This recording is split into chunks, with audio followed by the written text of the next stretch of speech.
Hi, I just returned from the IAPP Global Privacy Summit, and there was a lot to absorb. Sessions covered AI governance, children's safety, advertising compliance, international data law, and so much more. There is a lot that we learned at IAPP, and we can't possibly put it all into this one newsletter. So I broke it up into two parts, where I will share in the second newsletter about the IAB Public Policy Summit and the IAPP US State Workshop that I had an opportunity to also speak at. Here is what stood out from the Red Clover team.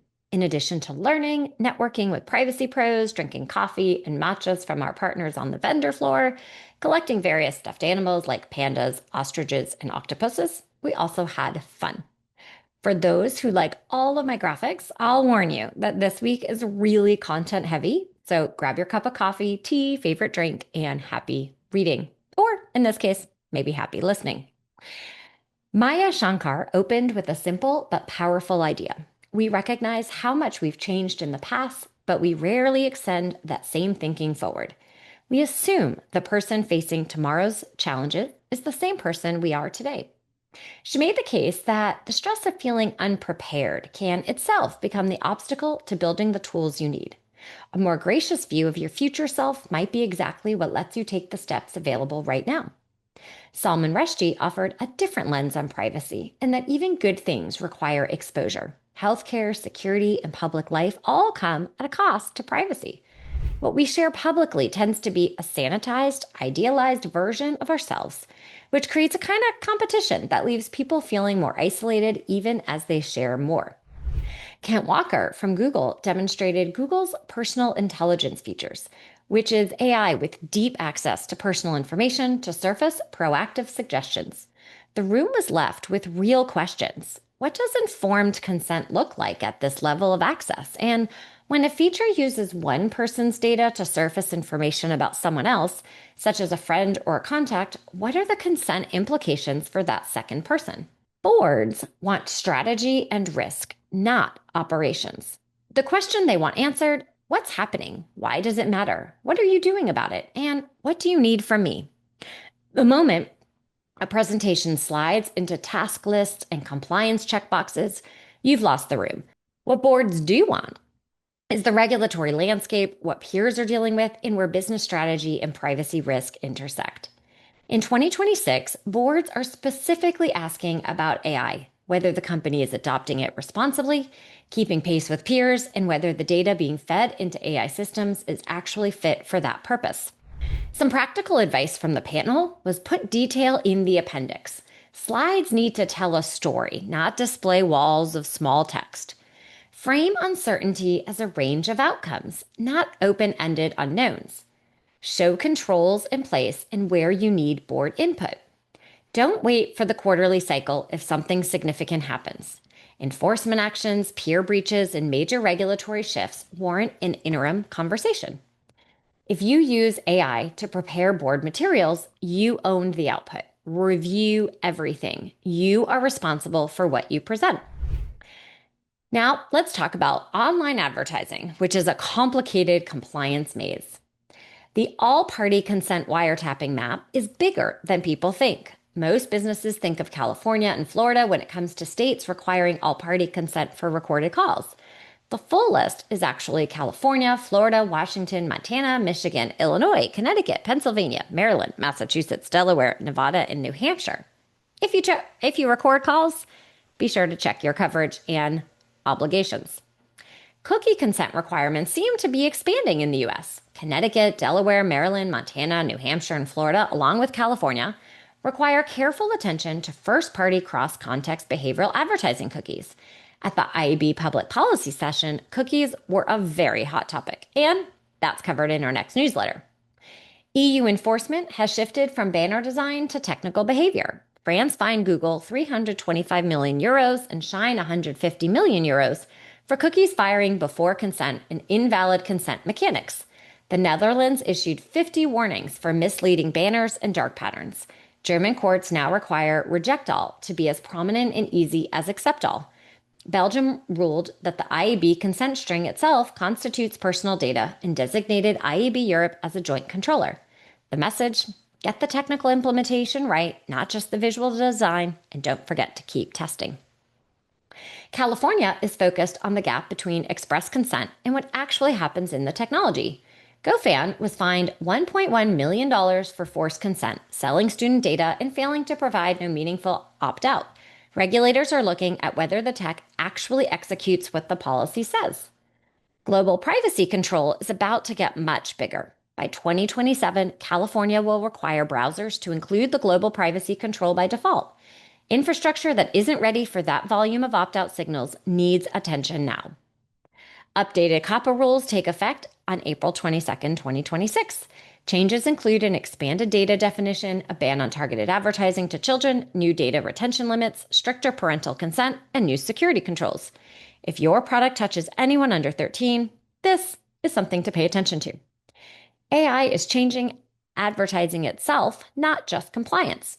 AI can now design ads, build campaigns, and understand context far more broadly.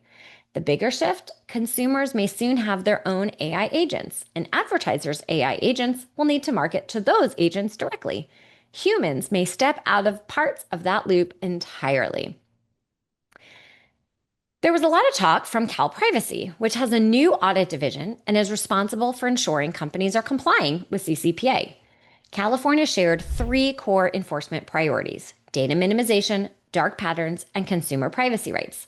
These show up in enforcement action after enforcement action. FTC Commissioner Mark Meador was direct. The FTC is a law enforcement body, not a business regulator. They're not trying to run operations. They're looking for harm in the marketplace and legal grounds to address it. Key points from the conversation include: on children, the agency is asking whether platforms are being operated fairly for kids, not just whether they're technically compliant.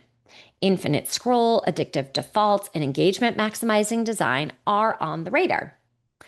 On deepfakes, they're concerned with primarily being used for scams. The Take It Down Act, requiring removal procedures for non-consensual intimate imagery within 48 hours, is a top enforcement priority.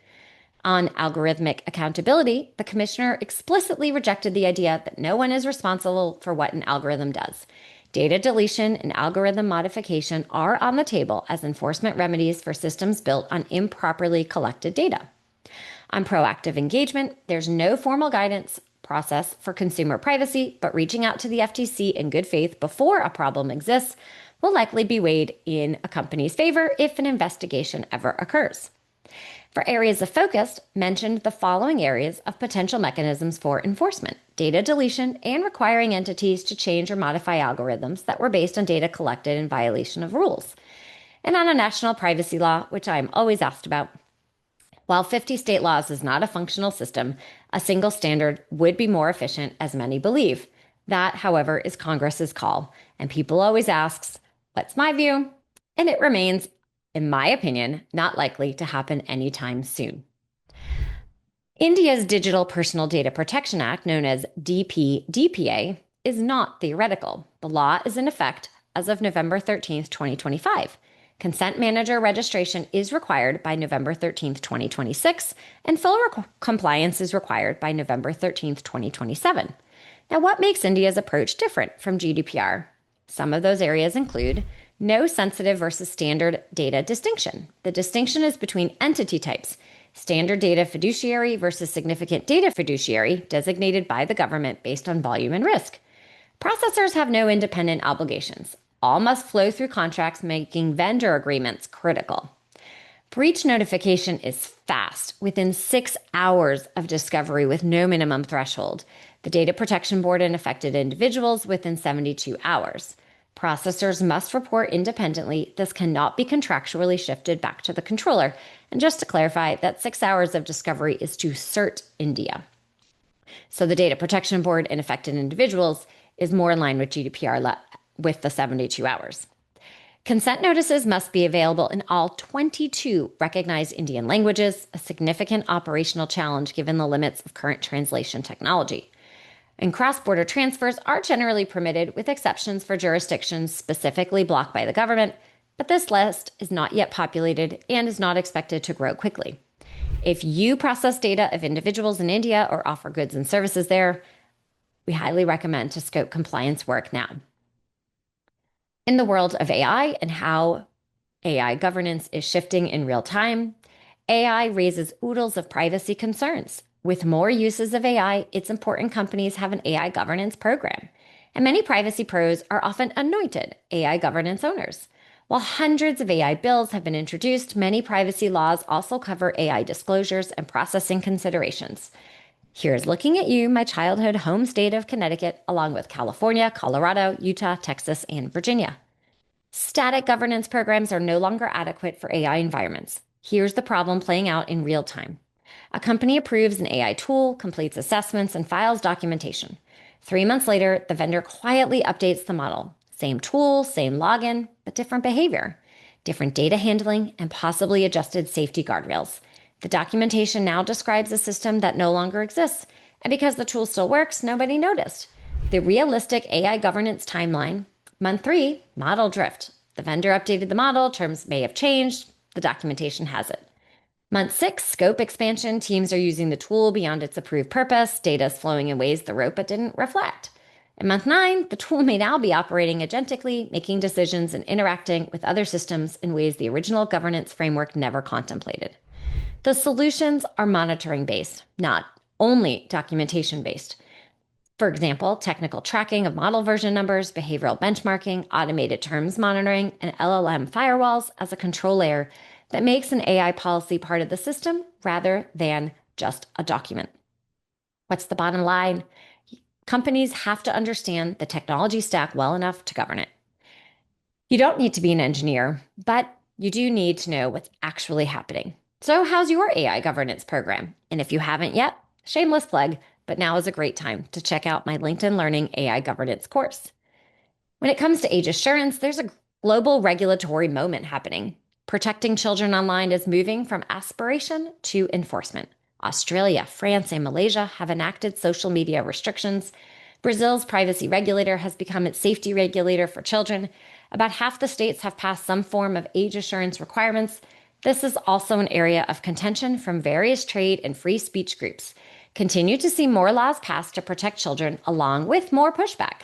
There are 4 primary age assurance models: self-declaration, a checkbox, is widely considered insufficient on its own; inference from behavioral signals; estimation from device or account data; and full verification via government ID. This is the strongest but most privacy invasive. There are also new ISO standards. ISO 27566 parts 1, 2, and 3 now provide a framework for evaluating these implementations across accuracy, minimization, anti-circumvention, privacy, and accessibility.